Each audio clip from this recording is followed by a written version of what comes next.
Good morning, everyone, and a very warm welcome to SEAI's National Energy and Policy Research Conference 2024. I'm Margie McCarthy, Director of Research and Policy Insights with SEAI, and I'm going to be your chair for this morning's session. This year, we're delighted to welcome over 400 attendees who've registered online to attend the conference. It's an annual event that has grown each year since we moved it online, allowing us to reach a really broad audience. In our role to coordinate energy research nationally, the conference is one of many vehicles that we use to bring policymaking and research performing worlds together. And that's a really important action to do, because these worlds need to engage with each other in our joint efforts to address how to accelerate actions that are already in play for the energy transition, but also to address the remaining gaps to that transition where the actions are maybe not so clear. SEAI is a research performing, funding and consuming organisation, and a large part of our role is to provide relevant, real-time and actionable insights that can support policymakers, in particular to our parent department, DEC, or the Department of Environment, Climate Change and Communications, but also across the government system. Our conference theme today is Ireland 2050, our innovative energy future. And I hope you'll enjoy the day and find that we have a super line of expert speakers. We've compacted the day into a morning session, so you'll be finished by lunchtime. And we've planned it with the aim of taking you on a thought-provoking journey that hopefully will stimulate and continue action and further considerations beyond lunchtime and into your working lives. We'll start today's journey where you'll hear the current state of play. That's going to be based on the outputs from the National Energy Modelling Framework within SEAI, and that produces the National Energy Projections.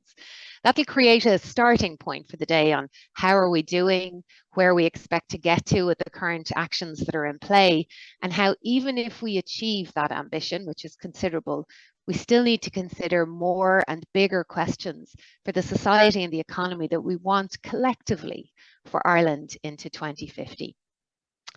We'll then take a step away from the current picture in Ireland and we'll listen to another perspective from Icelandic writer Andri Snaer Magnason.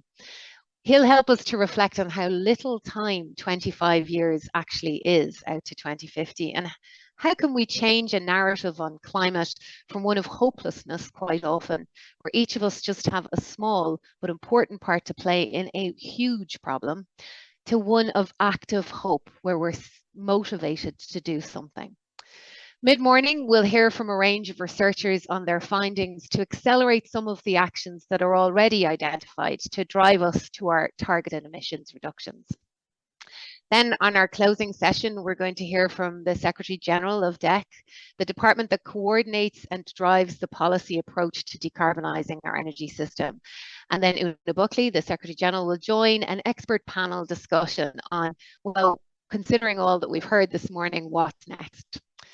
How do we, or importantly, how will we measure success for our society when we reach 2050? Before I introduce our first speaker, I'd like to remind you to please post questions throughout the morning. It's really want you to be engaged and to feel this is an interactive piece, and we'll do our best to get to as many questions as possible throughout the day. So without further ado, I'd like to introduce my colleague, Emma Lynch. Emma leads our modelling function in SEAI with responsibility for the National Energy Modelling Framework. And Emma and the team within the National Energy Modelling Framework Group supports climate action planning, the National Energy and Climate Plans, and importantly provides the energy portion for the national greenhouse gas emission projections that are reported to the EU through the EPA. Emma has worked as a data scientist across a range of applications and sectors and is going to speak to us now about the key findings emerging from Ireland's projections. Thanks so much. I'll hand you over to Emma. Thanks, Margie. And good morning, everyone. Thanks for joining. I'm Emma Lynch. I manage the energy modeling team here in SEAI. And one of the key data sets our team produces is the National Energy Projections. We develop and use a model which is designed to represent Ireland's energy system, including underlying growth and demand, available technologies, decisions consumers are faced with, and the policies and measures implemented by government to change the way we produce and use energy in Ireland to be sustainable for our climate. The projections set out different paths for Ireland's energy future based on alternative sets of climate policies. And this morning, we're going to look at a few of those paths.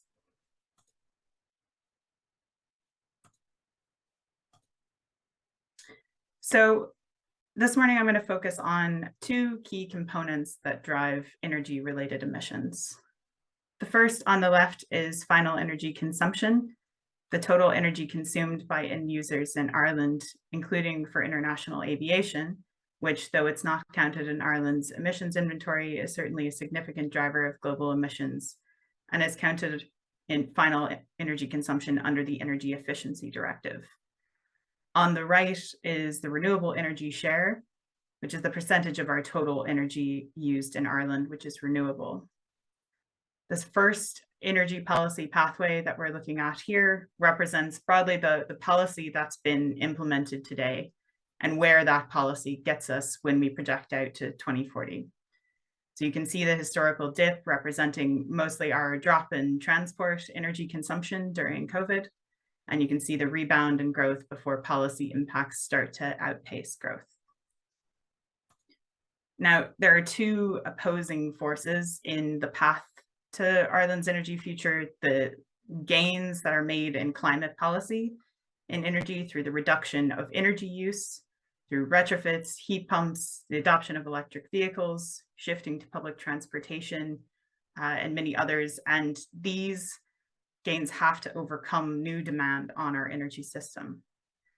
And in the renewable energy share, new renewable capacity like wind and solar has to overcome the new demand that makes the overall pot bigger, which they need to contribute a greater and greater share to. And these red arrows are larger for a reason. Right now, we are out of balance. Energy demand is growing, and just as we've seen from the latest energy balance, in 2023, electricity demand grew 30% more than renewable generation output, and growth in data center consumption matched our growth in renewables. So let's look at an alternative path than what's currently implemented and look at the planned path. This new path in blue here represents broadly all energy policy that's been committed to under the latest climate action plan. And the effect would be that policy makes a dent in our energy consumption sooner, as you can see in the left-hand graph from next year, to start reducing it further and faster. And our renewable share on the right-hand side would accelerate quicker under this suite of policies.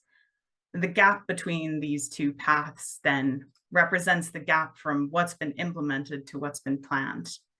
And the achievement of the blue path there is dependent on the rapid implementation and achievement of everything that we've set out in current government plans to be able to pull this off.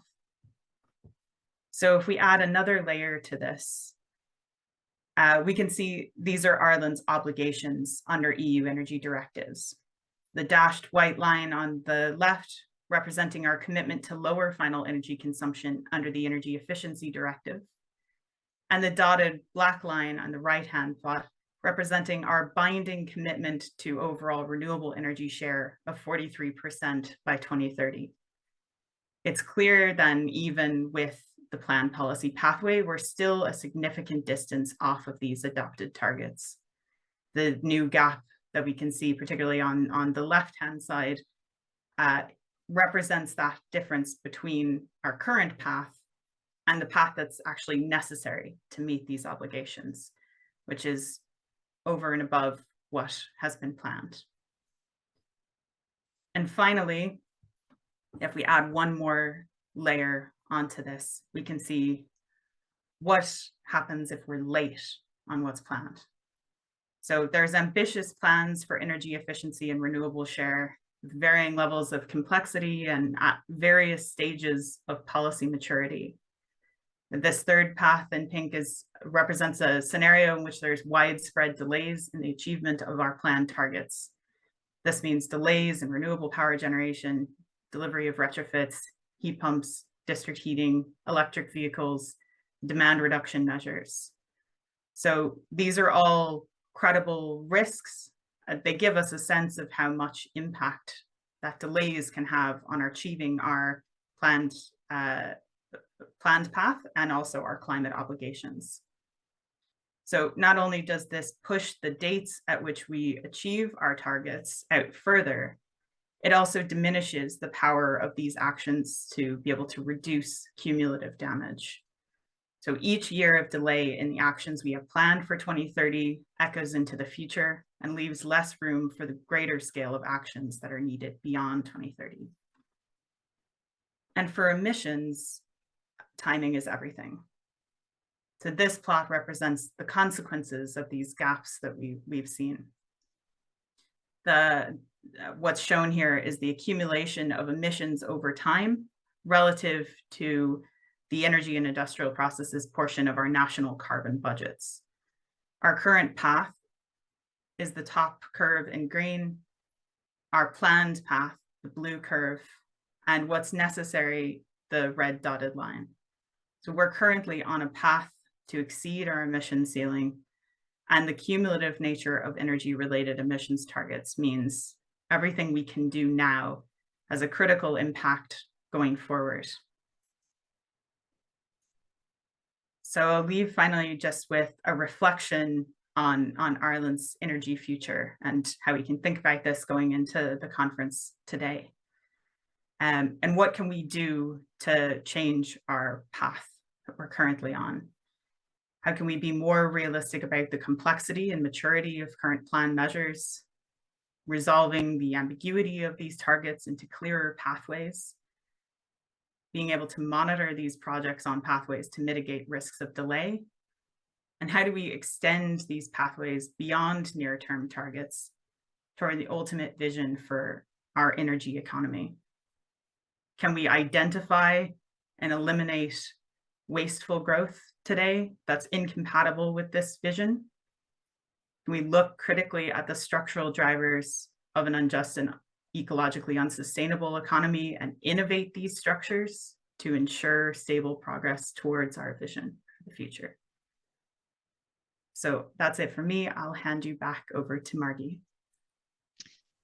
Thanks so much, Emma. I think that's hopefully really set the scene in terms of here are some of the, I suppose, the reality of the situation, but also some really thought-provoking points. I mean, ultimately, it really does seek for us to do things differently. Almost everything that we do, we will have to do differently. And I think Andri is going to talk to that a little bit as well. But also, even the delays in the system, that's down to people and systems and supports being in place, and how do we bring people, in particular in planning, for example, in Ireland with us. So thanks so much, Emma, for setting the scene for us. A real, I suppose, opener for everybody early this morning. Really just some key points for you to keep in mind as you listen to the rest of our speakers today. That's telling us how we're doing, that there are risks to achieving what significant ambition that we already have in play, and how even if we achieve that, we still have more to do, and how do we start dealing with that. And I think that's a really nice segue into welcoming our next speaker, Icelandic writer, documentary film director, and master storyteller, Andri Snaer Magnason. Andri's written poetry, fiction, and non-fiction for audiences from adults to children, and has been published in more than 40 languages. And I think I first came across your work, Andri, a number of years ago in a previous life in Science Week, but your eulogy for the glacier Oke, the first glacier in Iceland lost to climate change, is just so beautiful and stark in its simplicity and in the way it speaks to the individual, regardless of whether that individual is working in government or working in a corporation or a carer. It speaks to each and every one of us. Andri's been really active in raising awareness about fast changing climate, and in particular in the impacts in Iceland, and has spent much time and work considering the changing of the rhetoric around climate change that drives often paralysis for so many of us. So I'm looking forward to chatting to you afterwards, Andri, and hearing from you now. So I'll hand over to you. Thank you very much. Hello, Ireland. It's a great honor to be here virtually. So my name is Andri Snaer Magnason. I am an Icelandic writer, and everything, children's books, science fiction, but also books about nature and environment. And I met a climate scientist in Potsdam, and he asked me, why don't you write about climate change? And I said, well, I don't really have authority. I'm not a scientist. I'm a storyteller. I'm a poet. So I don't feel like I actually have authority. My father's a doctor, and he hates it when laymen give medical advice. So, but he told me I've produced data all my career, and people don't react to data, but they understand stories. So not only do you have permission, you might even have a civil duty as a storyteller on Earth here and now to take my data and see what stories you can create out of them. So I took this kind of seriously, and I started to think like what stories I could say. And it seems like my clicker is not clicking. Okay, it's coming here. Thank you. So I was thinking what stories I could tell, and I told my friends that I was going to write about climate change. And I could see how their eyes glazed and rolled, and they were saying like, why don't you write something interesting like a crime novel? And I was thinking, why did my good friends, intelligent friends, think climate change was boring? So the next time they asked me, I told them I was writing about time and water. And then my friend said, wow, that's interesting. What do you mean? And I told them, well, in the next 100 years, every single element of water on our planet is simultaneously going out of balance. That is, the oceans are rising, the glaciers are melting, the seasons are going out of order, the permafrost, the ice caps, basically every single element of water on our planet is simultaneously going out of balance. And then my friends were like, wow, that's serious. And I said, yes, it is very serious. It's sometimes called climate change. And I felt like one of the big obstacles was in the language. It was in our rhetorics. It was in our understanding of basically language. And it seemed like the issue was so large that it was in a way larger than language. It was like the issue was like a black hole. You can't look straight into a black hole. To understand a black hole, you have to look at the periphery. So if I say, for example, a sentence, and I will say this sentence now, and I hope you don't turn off your computers. In the year 2100, scientists expect the pH level of the world oceans to drop from 8.1 to 7.7, and this is the greatest change in the world oceans for 50 million years. So I just said this. Almost every single word that I said is meaningless. There is the word, the pH level, the 50 million years, even 2100 is meaningless. So I thought the way to tell this story was like observing a black hole. So looking at the periphery. So instead of looking at 2100, I would maybe make more sense by just going and visiting my grandmother. Because to understand 2100, I could maybe rather go in the other direction to the year 1924 when my grandmother was born and understand what do 100 years mean? Because my grandmother, she became 98 years old, and I could actually ask her, are 100 years a long time or a short time? And I could understand what it means to live through changes in technology and mindset, what it meant to be a young woman breaking through glass ceilings, like when she dreamed of flying and became the first Icelandic woman to learn how to fly.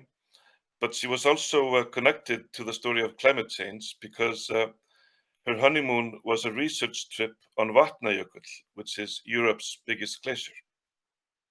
And they were founding partners, she and my grandfather, on the Icelandic Glacial Research Society, where they were traveling from 1956, mapping and measuring the glacier, like Vatnajökull Glacier, which is 10,000 square kilometers, about 1/10 of Iceland. And these places were almost unknown and unnamed also.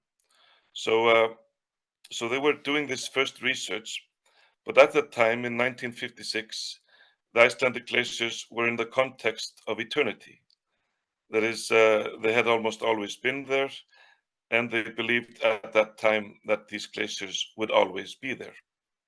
And so they told me tremendous stories. They were stuck in a tent for 3 days when a storm was raging, and I asked them, "Weren't you cold?" And they said, "Cold.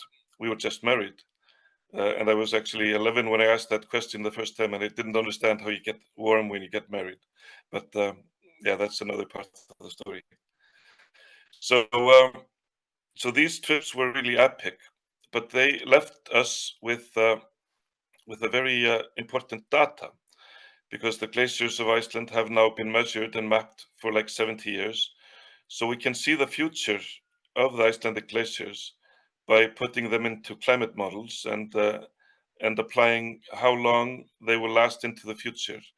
And we can see how the major glaciers of Iceland that were in the context of eternity have now left geological speed, and they're vanishing on a human speed. So the major glaciers of Iceland will be largely lost by the year 2120 to 2160. And here comes a problem. How can we, here and now, in the year 2124,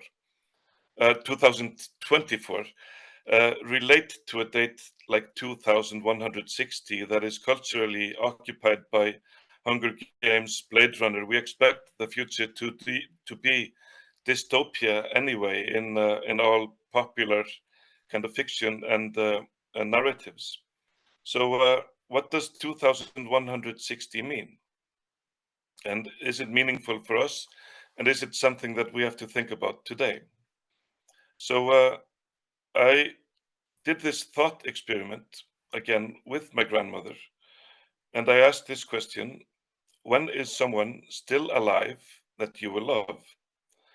And I took my daughter to visit my grandmother. My daughter was 12 and my grandmother was, she was 96 at that time. And she was with a sharp memory all the way up to her final days in 2022. And we calculated when my daughter would become as old as grandmother.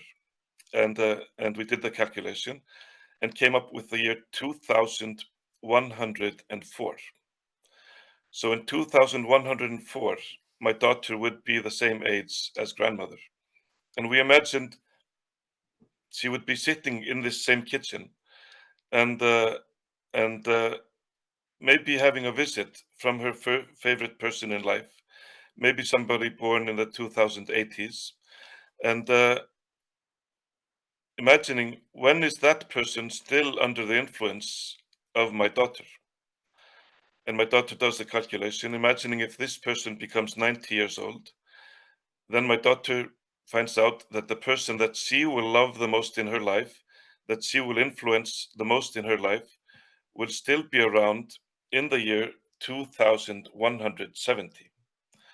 So my grandmother whispers a secret to my daughter, something that I will never know. And my daughter promised that she will tell this person this secret in the year 2100 and ask that person to keep the secret until the year 2170. And basically, this is the handshake of generations. Our time is the time of the people that we know and love, the time that creates us, versus the time of the people that we will know and love, the time that we will create. So my daughter, for example, she might be able to touch 250 years with her bare hands. But of course, this is all happening because of the glaciers and all this disruption of water on our planet is happening because of increased CO2 in the atmosphere.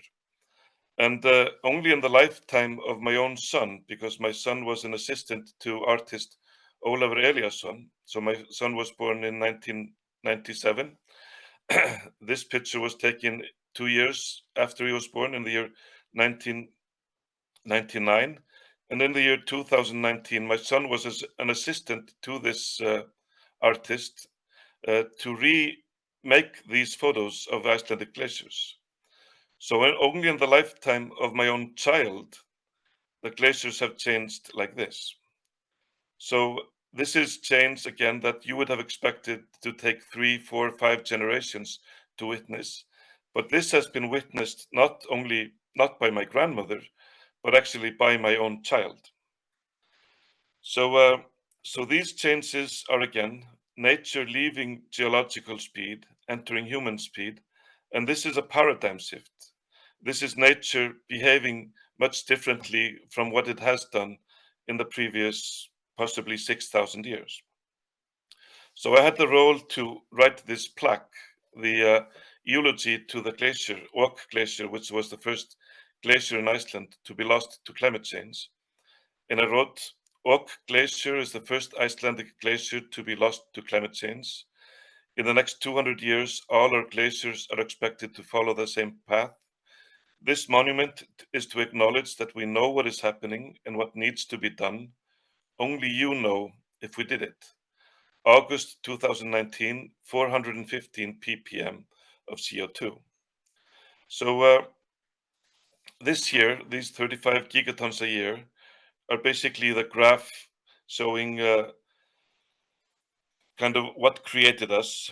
That is, you can't say that I'm against oil, coal, and gas, because I've sometimes said that I'm not 70% water. I'm actually 90% oil, because basically everything we are, everything we've built, everything we consume, or anything that entertains us or feeds us, has been due to the superpowers that we have got from coal, oil, and gas in the previous 100 years. Humans were about 700 million when we found this resource, and then we are now reaching 8 billion. And this is what brings people out of poverty, brings people into abundance, education, and all these things that we enjoy. But we're in this incredible dilemma that this is not possible anymore. That what created us will eventually destroy the lives of our children, almost like some kind of an Aesop fairy tale, some kind of a pact where somebody is claiming our unborn children, but now suddenly they have arrived. So in the next 30 years, the human race has to reach zero emissions. And this is not a side issue. This is not like just one other issue. This is a fundament of everything that we do in the next 30 years. So this means, of course, that every single job, everything that we do, and when you talk to a young person, it means that all his working life is about this issue, and is about adapting every single working profession to align with what we have to do in the next 30 years. So if you're a young person and you're interested in fashion, all fashion has to change, food production, energy production, and this is not something that we will feel seamlessly without any disruption. So this is a very difficult path to find without causing social disruption that might have worse consequences than climate change in disrupting people's lives or economies. So this that is happening, you could say, is almost on like a mythological scale. I think my slide is up. So if we all calculate when is someone still alive that you will love, and we connect deeply and emotionally with dates like 2100, even 2150, and understand that every single thing that we do today is meaningful for the lives of those people that we will love the most. And if we put that highest in our value set, then we can maybe, hopefully, start to prioritize kind of how we do things in the future. But this means that almost every single job today has a higher value. There's a higher virtue in everything that we do, in terms of engineering, in terms of food production, in terms of culture, in terms of engineering, transportation. Everything has a very higher meaning because it means everything for the people that we will know and love, and do know and love already. Thank you very much. I think it's so fabulous to listen when we spoke beforehand, but I think the way in which you present the issue is, or the challenge for us, really reaches into our kind of hearts as much as the way the data that Emma's talking to reaches into the kind of facts and figures, tells us the kind of the sensible, rational piece, but it's actually the way in which we act is usually a kind of a visceral reaction, and that's what motivates us to do things. Before I ask a few questions here that I'm dying to hear more from you about, just to remind people, if they do want to post any questions for Andri, to please do so, and we'll try to get to them in the next few minutes. Just to touch on what you said there about everything that we do today will directly impact on people we love. I think that's so important in the framing of the narrative around the challenge we're facing, because it's about you and me and our loved ones, and regardless of whether we run a big corporation, or we have a small business, or we're a carer, or maybe we're a young person starting out on life's journey, like hopefully almost all of us have loved ones that we care about. But actually, the hard part of that is when we see things like what you've just presented, and what we often hear from the IPCC is it, because we think about people like that, and I have a 15 and 17-year-old, it becomes overwhelming, or anger, I get aggravated, or I get upset. And so how do you think that how do we build hope into that conversation, and active hope at that, so people can feel hopeful in motivated to act? I also visited my grandmother to find the hope, and actually she was talking about aviation because she was so interested in flying. And if you see how we scaled up, like flying 32 meters to 30 kilometers, to crossing the Atlantic, to reaching the moon, then so it's a very delicate balance of a culture, it's technological. So we have to scale up. I think if we lost Andri. So action, and we have seen how that. Am I back in? Yeah, sorry, Andrew, we lost you, I think, for a minute there, broke up a little bit. So apologies, you were talking about your grandmother. Where did he lose me? When she was talking about the big leap, I suppose, in progression and aviation. But I think we could have lost you quite early. I thought maybe it was my side, but I think. Am I back in? Yes, yes. Okay, sorry about this. Oh. So, because I was talking well about technology, then of course technology failed. So it's a delicate balance of mindset. Am I lost again? No, I can hear you. I can hear you.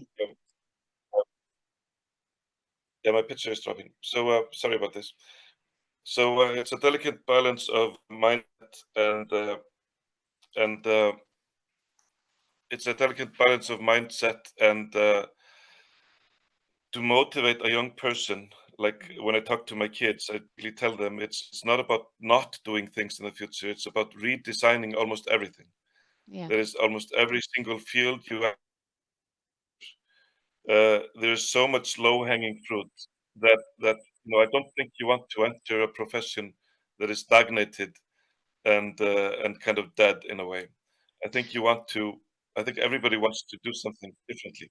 So if you, for example, enter fashion is like 6% of the problem. You have to revolutionize almost all fashion.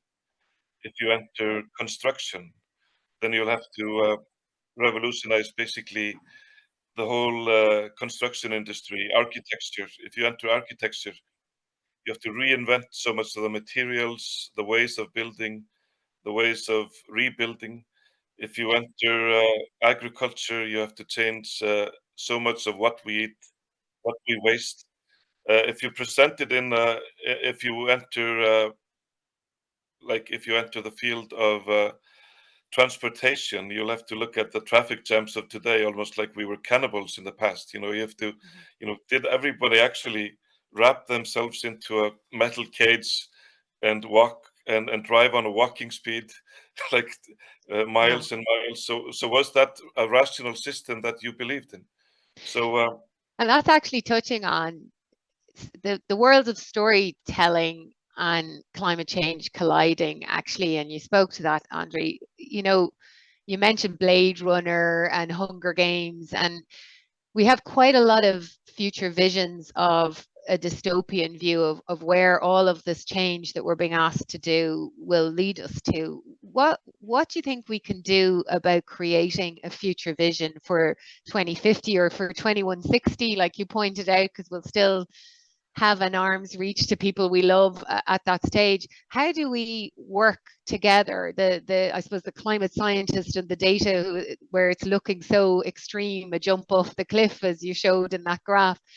How do we create a future vision and a conversation around that so that people can work towards making those changes in the way we move, the way we build, the way we dress, the way we eat, towards a better place, rather than this change because it's going to be awful?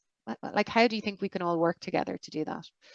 Yeah, that was what I called pancake sci-fi. Is this just like this goal that we want to live in a safe and sane world? And what I was trying to do is how to connect to 2100, because I think we culturally became so attached to the year 2000 that actually there's this strange cultural mindset. If I ask people my age, do you believe 1970 was 30 years ago? They all say immediately yes.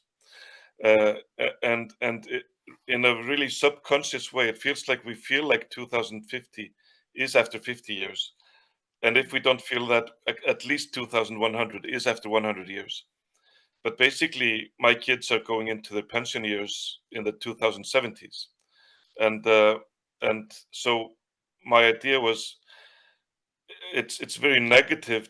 So that is, we need this awareness, that we need this urgency, because this is so, the urgency is real.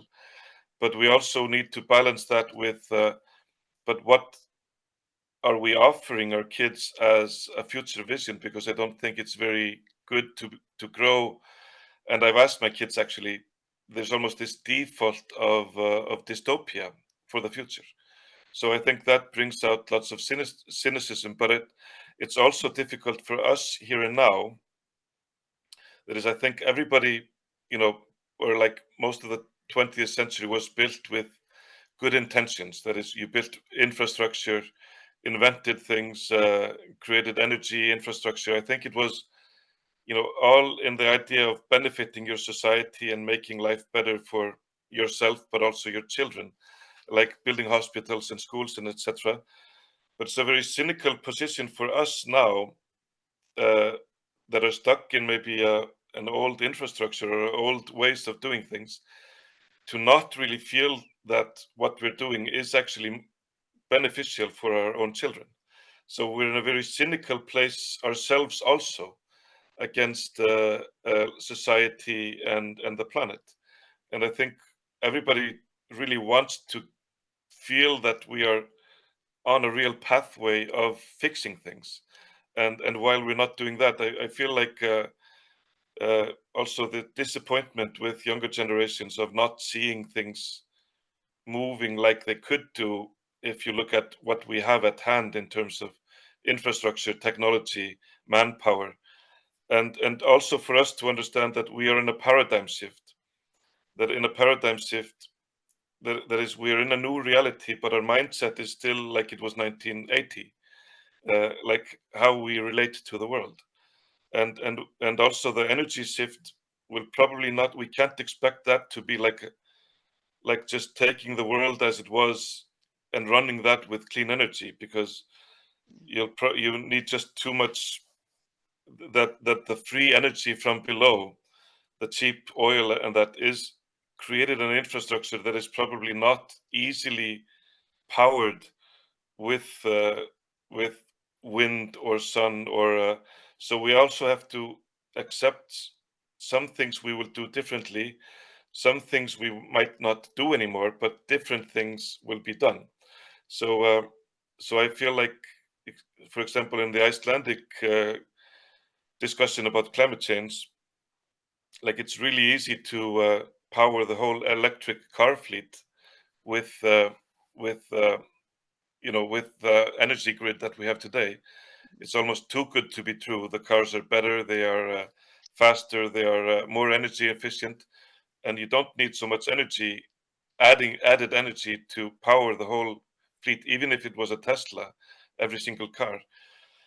But when it comes to aviation, then it's like, oh no, that's a difficult thing. You would need like 5,000 windmills and a e-fuel factory, and how much will that plane ticket cost if it was driven with that source?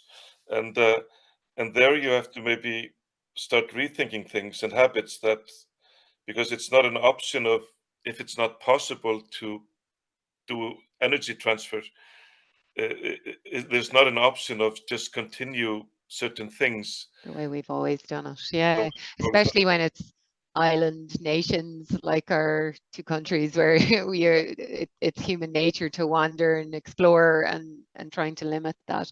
Have you found, you wrote an article in The Guardian at the start of the year about the volcanic eruptions in recent times, and how that's kind of been threatening some of the urban areas in Iceland that you hadn't seen for quite some time. It was, I think you put it down as, it was a Disney almost affair coming to see, or a carnival-like affair going to see the volcanic eruptions. But now you're finding throughout the country it's actually threatening some highly densely populated areas. Has that awakened the urgency that you tried to capture? And apologies, I mispronounced the eulogy earlier. Has it brought climate change and its impacts?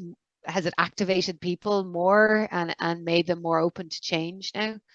Well, the volcano is still beautiful. But it damaged one village. But actually, the history of volcanoes in Iceland is a very good example of how humans can turn a disadvantage into an advantage. That is, volcanoes had been damaging and harmful throughout the history of Iceland, and in the 20th century, we managed to harness the geothermal energy of the volcanoes. So all of Iceland, the energy transition in heating our homes, that took place already in the 1930s. So even though the volcano now it's harming one village, so it's not something you feel in your daily life in Iceland. There's one town that has been evacuated because of the volcanoes, but the overall benefit of volcanic activity in Iceland is actually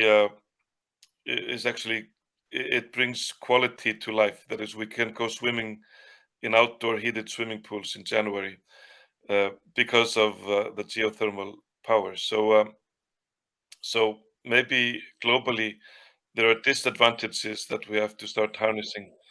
That maybe too much heat in some places, too much wind in some places. Those are things that much sun in some places. Those are things that we can actually use to our benefit. Andrew, we're beginning to run out of time, and I think I've covered most of the questions that have come in, including some comments saying thanking you for the presentation, Andrew. One question I'd like to finish on is the context of storytelling. Generally works it's best, I think. I'd love your view, because as human beings, the stories engage us at a personal level. And when you're trying to create stories that will have an impact at a kind of a mass population level, in particular, if you think about our political system, like, people are trying to drive hard policies through, but the political cycle's like 4 or 5 years, depending on elections and where it is, even outside of Ireland. It's hard to try and achieve, change and create that bigger vision in those shorter cycles. Like, what would be your advice to policymakers and researchers largely listening in this morning to use the tools. How can they use the tools of storytelling better to help them to implement the changes that they are tasked with trying to change? Well, I think we all share like history, connections to past generations, learnings from older people, parents. That's what I've been doing in the recent years. So even just if you look at how Ireland was built up in the last 100 years, and you're looking at the energy transition now, then you can talk to any old person and you can ask, how much change have you seen in your lifetime? Yeah. And they would say, it's enormous. And then, okay, we have to do this transition. Do you feel it's impossible? Uh, they would say instantly, no, of course it's not impossible compared to how Ireland was when I was born, compared to how it's now. And of course, then you will actually see that this is possible. And this is and do you think it was negative to build up Ireland? To build the hospitals and the roads and basically everything that you accomplished. Of course, they will not say it was negative. So if you find things that people are proud of and kind of shared Yeah. values, I think, and it's because this is very difficult if we're going to blame a whole generation for building up something. That's Yeah. that's Yeah, and I think that's right for Ireland as well. We're pretty young as a country in terms of how long we've been a state, and I think we've got great stories like electrification, etc. to build also on. people that survived the Great War, for example. Yeah. You know, that saw how you could mobilize people into a goal. Yeah, I better bring us to a close, Andri. Unfortunately, I'd love to keep talking, but I'm already eating into the next panel's time. So I'd really like to thank you for your conversation today and your perspective, and also Emma this morning to setting the scene for the rest of the day.